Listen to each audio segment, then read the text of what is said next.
back to that. You're watching Public Affairs. Berkowitz is my name, and politics is our game. And we will be doing politics this evening because we have a great guest who knows a great deal about public policy and politics. Her name is State Senator Susan Garrett. She is a Democrat from Lake Forest, representing the 29th District. This is your 11th year in the legislature, right? Beginning of the 11th year. She's had 4 years in the State House, 6 years in the Senate, and you know, she's just your typical mom. I mean, that's what you'd say, a typical mom who happens to be a state senator.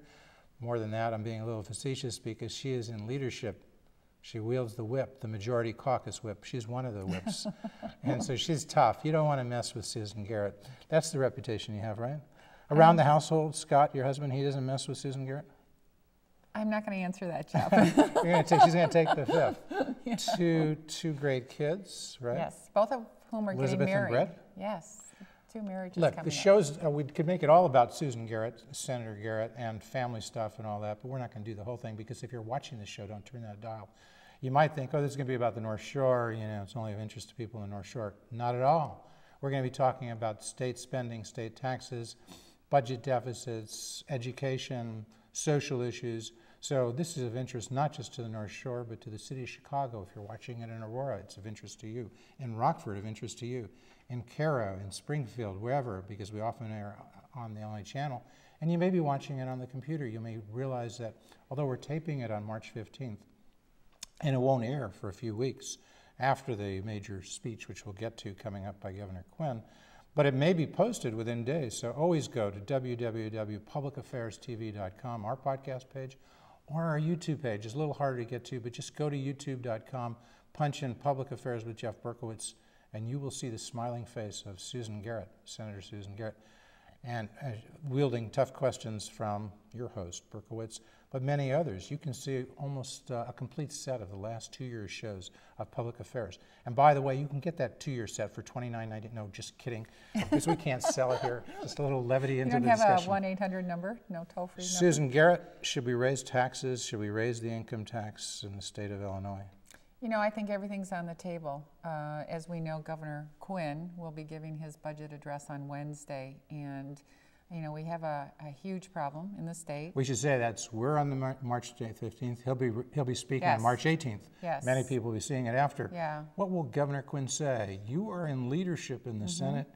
You people say you pretty much run the government. So what will Pat Quinn as governor say? Well, you know, I give Governor Quinn a lot of credit. He actually called me up. I met with him on a one-on-one, just like you and I are talking now last week in Springfield. I think it's just like you and me, but that's okay.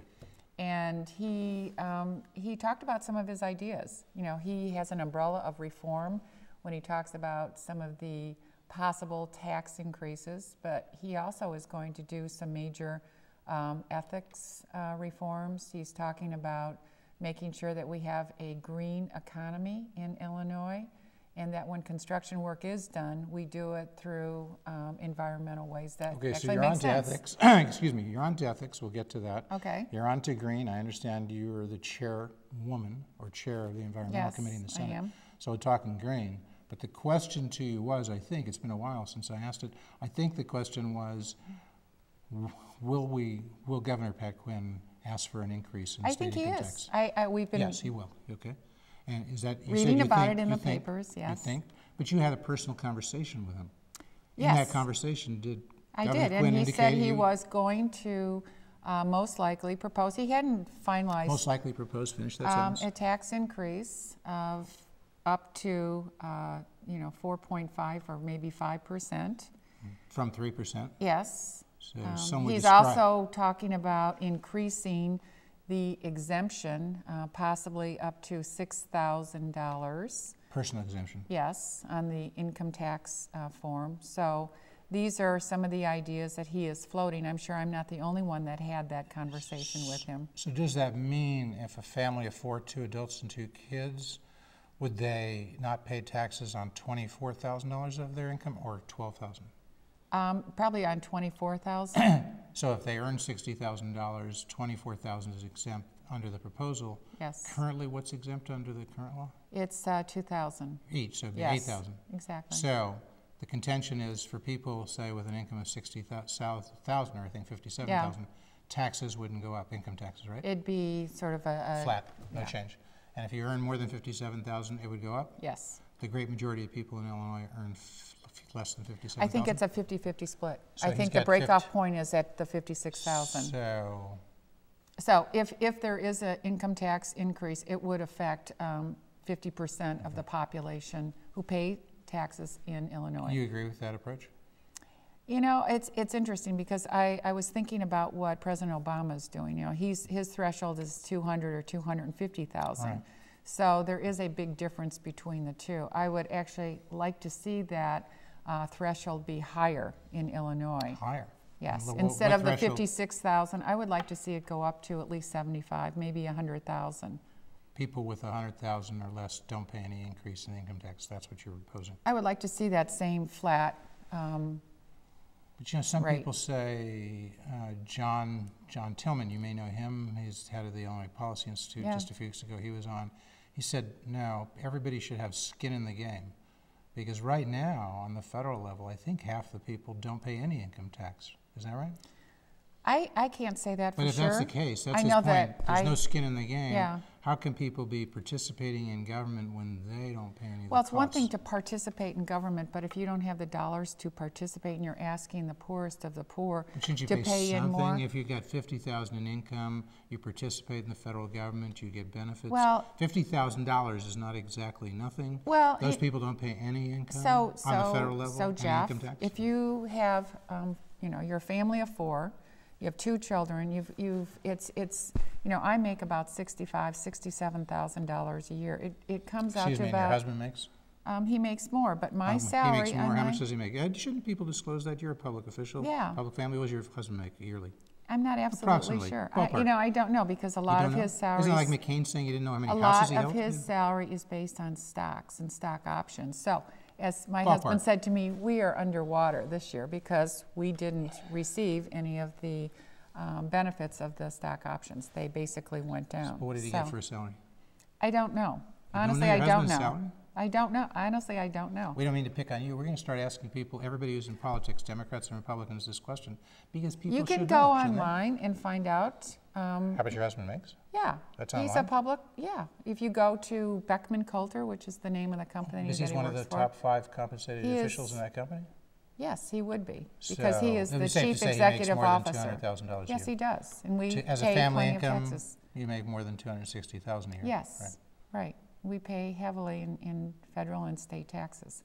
So having said that, my belief is that when you make $55,000, $56,000, your take-home cash is probably in the 3,000, maybe less than that range. A month, Yes, $36,000 a year take home for on a $50,000 salary. yes, and maybe even less than that. And so, you know, your rent or your mortgage, your food, I mean, you're really I don't know if you having get a that. Wait tough second. time making ends meet. If you make $50,000 and you don't pay federal income tax, any, as I posited, there's no withholding for that because 0. So all you pay is Social Security. That's about 6%. We can 6% argue of- about the that's details 5,000. if you want, but the fact of the matter is that when people make $50,000, $56,000 or less, we're talking about or less, there's very little money to take home to make the payments, to pay your utility bills, your water bills, your grocery bills. So you're backing up Quinn. You're Transportation. backing up Quinn if he pushes the income No, tax I'm just increase saying to that 4.5%.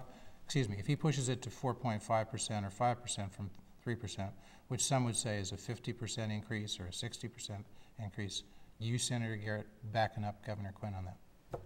Yes or I'm no? saying that, yes or no? no, I'm not going to say, Jeff, because I want to look at the proposal But if it and had I the want to ex- make sure that, I'm not sure 56,000 is the right threshold. You want to make it higher. You would say I to would like to Quinn, look at that and understand what kind of dollars we bring in with anything over 56,000, what happens at 75, what happens at 100, even 150. Because if we've got the President of the United States saying 200 and 250 is the cutoff, we ought to look at what that cutoff should be in Illinois, not just take that number and assume that that's the best number But to work if from. you do that, if you raise the exemptions, lower the increase of the tax on people with, say, 55,000 to 100,000, that sounds like what you want to look at. I'm not saying you want to do that, but you want to look at that. Yes, I and do. if you do that, that means you have to get the same revenue, You got to raise taxes even more on those people with $100,000 or above in income. Not necessarily Or you so. don't, or then you get less revenue and you've got to cut spending. This is a sort of a zero-sum game unless you buy into what the Republicans say. If you lower taxes, the economy does better. There's a bigger pie. A lot of people thought you were once a Republican. Would you buy into that approach? That's Senator Matt Murphy. You know Senator Matt Murphy. I do. He's a colleague. Yes. You understand that approach you just mentioned? Is Is that Matt Murphy's approach? Yeah. Bigger pie? So Jeff, to the viewers who are listening, I think what we have to do is understand exactly where the governor's coming from. Listen to what the Republicans have to say. And maybe if we combine both of these different perspectives and ideas, we will come up with a plan that all of us will feel comfortable voting for. I don't think that it should be the Democrats' plan or all or nothing. And nobody should ever think that the Republicans aren't part of this discussion, because they are. And they have a lot of valuable ideas, and we're listening. But in the Senate, 37 Democrats, 22 Republicans, you have such a majority, you really don't need the Republicans. You only need a majority to vote on this tax increase, right? But there are Democrats that won't necessarily just, vote for a tax increase because they're told to. Can you name one? I know there are some. But you don't want to name names. Well, I don't want to, make decisions and put names out there until we understand what we're voting for. But I do think that the Republicans will have a say. They will be at the table. They're already at the table. We have a commission set up where they're talking about the budget deficit and how we can basically fill the hole. And that's a bipartisan, set up by Senator Cullerton and Senator Rigdonio. 10 senators? Yeah. Who's on that? Can you rattle off some? Well, I can. Just some. I'm not just Cullerton, Rigdonio, okay, so Murphy's the leaders on it. are on there. Yeah. Okay. And Murphy's on Yeah, people who have been very engaged in this process. No, I'm on the other committee, which has to do with government reforms. And revenue. Which, by the way, you're on the revenue committee, right? Yeah, but these are independent commissions that have been set up to look at government reforms. As we're talking about, let's take John Cullerton. We haven't had him on. We hope to have him on. We had him on last June before he became Senate President. Yeah. He seemed to be in favor of a tax increase. If I got it right, he said, I think if he had come in and he were governor in 2002, unlike Rod Blagojevich, he would have raised taxes then, the income tax. I think I'm getting that right. Does that sound like the Senate President John Cullerton you know? I think Senator Cullerton is a realist. We have seen a major decline in our revenues. Illinois is no different than any other state, so we don't have a lot of options out there. We have a major problem. We have healthcare providers who've been waiting for, in some cases, almost a year. So what do? You have to come up with some revenue streams. You mean some tax increase? That's a fancy word. Well, it could be. We're getting stimulus money. We're trying to find ways to match that. We've been very creative in the past, but our creativity is kind of running into a dead-end street. We have to come up with some different options. Do you think there really is? I don't think this discussion is happening across the country. It's happening at the federal level, obviously, but individual states, California, $44 billion budget deficit. The state was basically declaring bankruptcy, and they were furloughing state employees. Not every state is affected the same way. Not it's interesting you picked them. The biggest industrial states. It's interesting you picked California because it's heavily Democratic in the state house and Senate. True, it has a Republican governor. Illinois, heavily Democratic in the state house and the Senate. There are some states that are doing better. Actually, Louisiana. I'm talking about which happens to have a Republican governor. I'm talking about the largest industrial states, from Florida to Illinois, California, New York. We're all suffering. Now, whether there are Democrats running the state or not, it shouldn't make any difference. Our revenue has been decreased dramatically. And so when you base your predictions and projections on revenue, and that revenue stops coming in at the rate that you've projected, you have a problem. But you have a problem anyway. Even revenue's down, that's true. But Tillman says, John Tillman, I don't know if he would dispute this, he says in the last 10 years, population in Illinois has increased 4%. State spending has increased 44%. Does that number sound right to you? No, It So absolutely what doesn't. what would you say state spending has increased in Illinois in the last 10 years? I would say cumulatively or individual year by year? No, just total. If you went back and looked at 1998 I would and say looked at 2008. 5% a year. So what is the cumulative impact? Mr. Tillman was speaking, the Well, cumulative. we can all 44% was total. You know, Jeff, it's really not Sounds like it's agreement. fair. I mean, you can 8 times 5 is be creative 40%. with how you 10 look at times the 5. numbers. The state has done the best job they could with what they had to work with. Governor Blagojevich, under no set of circumstances would he raise taxes. Okay. And that limited us, and Republicans are happy about that. So now we're in a situation, because we haven't looked at different revenue streams, we're in dire straits. And so we can pretend, we can walk away from this and say, well, let's kind of patch the budget up and we'll go along to get along. And you know what? Next year, you and I will be having this discussion. Instead of being $11 billion in the hole, we'll be $15 or $18 billion in the hole. What if you had dramatic reform, which included some significant cuts in spending, so that you, in the past, we haven't done that under Rod Blagojevich. Democratic governor waiting to be indicted, Rod Blagojevich. Because people in the media often don't say Democrat when they talk about waiting to be indicted, Rod Blagojevich, but they are sure to tell you Republican George Ryan is sitting in prison. See what I mean? But putting that aside, okay. You know, I don't want to be in a partisan battle over Ryan and Blagojevich. They both were they were faulty governors. They did a bad job, and we're paying the price. More than faulty. One's in prison and the other's waiting to go to prison, probably. So one's a Republican and one's a Democrat. So do you want to talk about that for 20 minutes? Well, it matters. It didn't work. No, but it matters. And now we have to move on. All this bipartisan stuff, you know, kumbaya, is not so good. The reason why we have political parties is to have competition. It's for a reason. If we're going to have Demo-Republicans or Republicats, or you know what I mean, the Illinois Combine, if D's and R's are going to merge together, we're not going to have competition. Competition is a good thing. You agree? We have Ask competition. Scott, your husband, he would tell you that. We have competition within the Democratic Party. I would consider myself pretty conservative. I would consider myself somebody who wants to tighten the belt and come up with some government or ethical changes. So I might not be in agreement with some of my colleagues. I think that's pretty clear.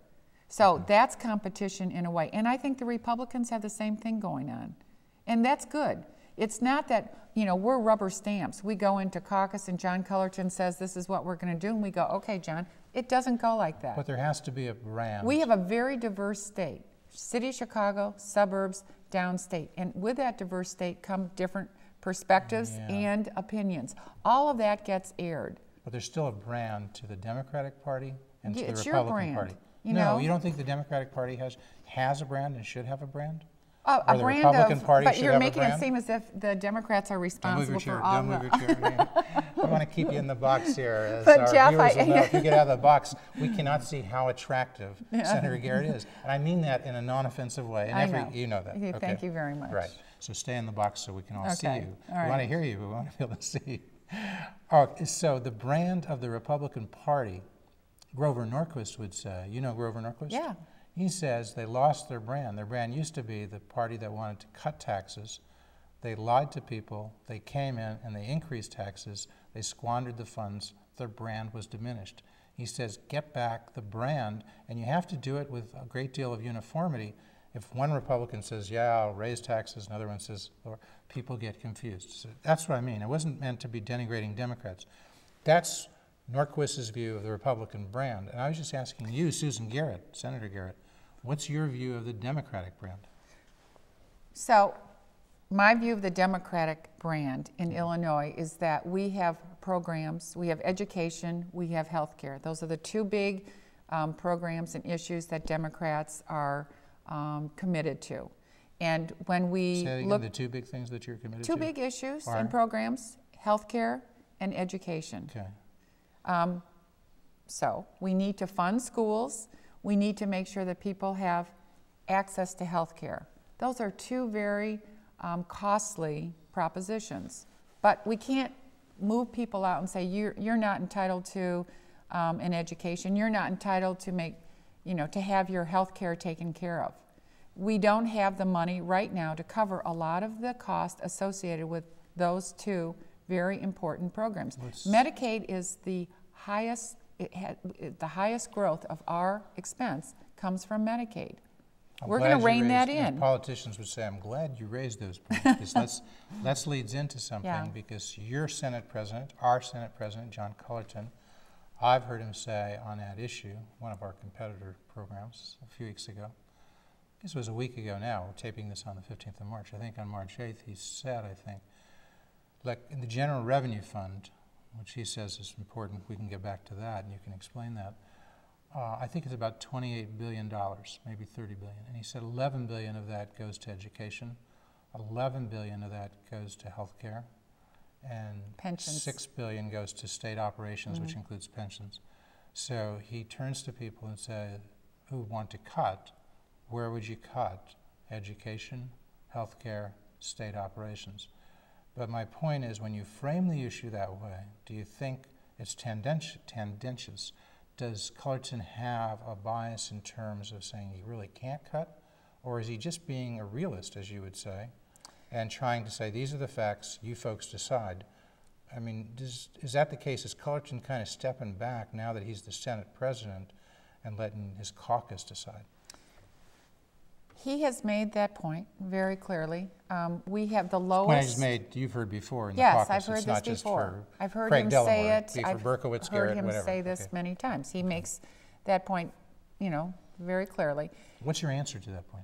You know, it's true. Let's take education. We have, let's try fixed, to have a look, folks. Jeff, these are fixed expenses, and so what we have to do when it comes. Are they fixed? I What do you think mean so. by that phrase? Well, with education funding, we have a cost per pupil that we have to fund. We have to find ways to bring some of the school districts who don't have the tax base that my school district in Lake Forest has, as an example, that we don't turn our backs on some of the lesser funded school districts. Can I ask you something? Let's try to make this interactive. I'll try to keep my answers short. You do the same. Just let's have a little dialogue on education, and that's factual. We spend in the state of Illinois, the contribution from the state of Illinois is $11 billion. We happen to spend per kid per year in total spending, when you count the Fed money, when you count local money and state money, about $22 billion in Illinois, total on education, and there are about 2 million kids in those public schools, K through 12. So my estimate, and I think you'd find this is accurate, we're spending, that number 11 comes up again, it's about $11,000 per kid per year is average spending, not just from the state. Yeah. Average spending on education throughout the state of Illinois is $11,000. And of course it varies. In the city of Chicago, this is a startling number, folks, and you hear different from Arnie Duncan when he used to be here as the CEO, Superintendent of Chicago Public Schools. You'll hear different from Ron Huberman. But I can tell you a fact. We spend $16,000 per kid per year in the city of Chicago schools. How do I know it's a fact? Take two numbers. The total we spend, and you can look this up, as Yogi Berra used to say, okay? The total budget for the Chicago public schools, counting everything, because everything counts, capital costs, $6 billion, 370,000 students. You hear different numbers that are inflated. Divide 370,000 into 6 billion and you get $16,200 per kid per year. I'm going to give them some. I'm saying it's only 16,000, okay? But you see my point? The state is spending 11,000 per kid per year on education, K through 12. In Chicago, we're spending 16,000 per kid per year. And so I ask you, there are other areas where we may be spending 7,000. That 11 is an average. But Susan Garrett, do you think if your constituents said to you, is that enough? Are you saying we need to spend more? Or could, the last thing, and then your turn, John Tillman sat where you, and I'll give you that. John Tillman sat here for the Illinois Policy Institute, and he said you can save a tremendous amount by lifting the cap on charter schools, which the state sets as a limit. I think it's 45. Yeah, and we are actually negotiating but he says that right lift now. that cap, have many more charter schools. Right now, Yeah. you have like 2 or 3%. Have many, have like 15, 20, 30%. Charter schools perform better, produce for the state the education more effectively, less expensively. You'd save money. You might save $2 billion there without hurting the kids. Your turn, Senator Garrett. And that makes sense. I think opening up the doors to charter schools, literally and figuratively speaking, is a way to go. And I also believe that when we talk about this budget, that these are the types of reforms that have to be on the table. These absolutely have to be on the table. There's all sorts of accountability and oversight that we're not talking about right now. And my hope is that when Governor Quinn gives his speech on Wednesday, and by the time this program airs, we will know. So you're for reform in education? I am absolutely. Are you for more charter schools? Yes. Would you lift the cap completely? As many charter schools as people want in the state of Illinois. Just lift it, no caps.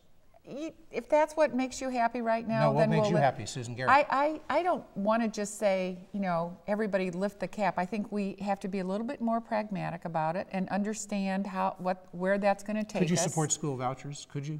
You asked me this. You've been asking me this for 10 years. Just say. No, I can't. Okay.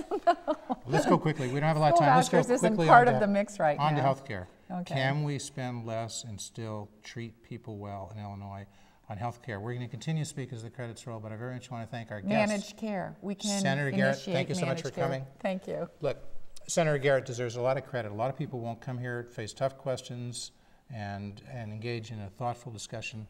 Senator Garrett will. You deserve a lot of credit, Thanks, and you should get it. You're tough. Yeah, but you're good. Good for coming here, and we appreciate it. Thank you so much for coming. All right. So, managed care, is that the solution? And could we cut costs in healthcare? Yes, absolutely. These are the types of reforms that we should be talking about. Well, we put people in the Medicaid program. We say they're eligible with 4 times the poverty level, incomes of $80,000. Should we cut that down to $40,000? That would push more people into the private sector, less on the subsidized government level. Well, save money. Good idea. You agree? Yes. Maybe cut it down to $20,000. I would like to see that idea and about 10 others on the table, so we can say how can we so it makes sense. Pensions. You would define Two-tiered. benefits. I love. Defined contributions instead of defined benefits. You would do that. 2 tiers. Yes. You mean for future employees? Yes. Absolutely. Do it in a heartbeat. Adopt it tomorrow. Yes. Will it happen? I hope so. But the critics I don't see how we cannot have that happen. The critics say, Madigan and Coach and talk about it because it saves some money, makes people feel good. It doesn't save very much because it's only future employees. Well, you've got to start sometime. Right. So what else can you do to have really a big dent on the Well, if we had started 4 years ago with having a 2-tiered pension system, we probably could have saved hundreds of millions of dollars right now. Possibly should we consider reneging on some of those pension agreements? We can't. What would happen? It's in our Constitution. We cannot. The judge would compel the state legislature to raise the money? Well, we don't. That's not the kind of state we are. Private companies are reneging. Why shouldn't public companies, in a sense, public sector governments, why shouldn't they? If the private companies can do it, shouldn't it be the same for state employees? Fair is fair. It's in the Constitution that we must make our pension payments. We would need an amendment to the Constitution. We had that opportunity. Last year, it didn't happen.